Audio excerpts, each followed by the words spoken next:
taking an anamnesis is a part of the clinical examination that you can't omit, because the truth lies within the patient. And so the examiner has to examine the patient properly, but first he has to ask the relevant questions and pour the answers out of the patient. The problem is that in the beginning there are two people who don't know each other. The one is the examiner, who has a lot of knowledge about anatomy and physiology and biomechanics and orthokinematics and so on. And on the other hand, there is the patient. The patient has no knowledge about all that, but he has experience.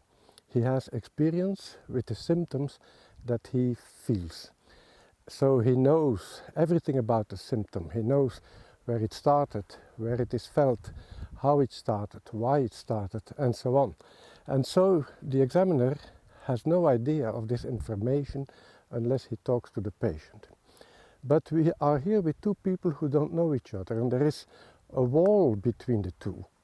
And the examiner has to try to bring down that wall and bring the patient closer to him, so that in the end they can walk together towards the diagnosis. And they work together to reach that diagnosis. So to tear down that wall, the examiner starts asking questions. He fires questions towards the patient, and he makes holes in that wall, and the patient fires answers back, and so that the wall goes down. And then they come closer to each other, and then they can go up to diagnosis. And the information should go in both directions. In the beginning, the information or the questions come from the examiner.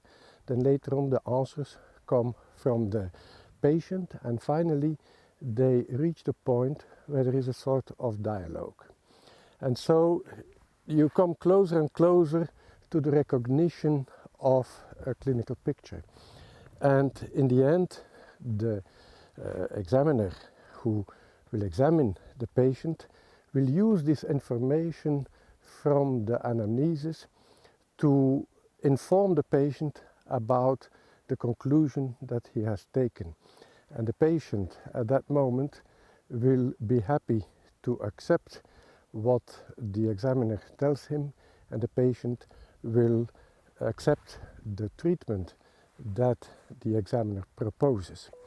But you don't get to full diagnosis probably, because the diagnosis is the nearest guess to the truth, and therefore they try to work together to get as close as possible to the point where diagnosis can be made. And when that point has been reached, and when the patient understands what the conclusion of the examiner is, it will be easy for the patient to accept the treatment that is proposed.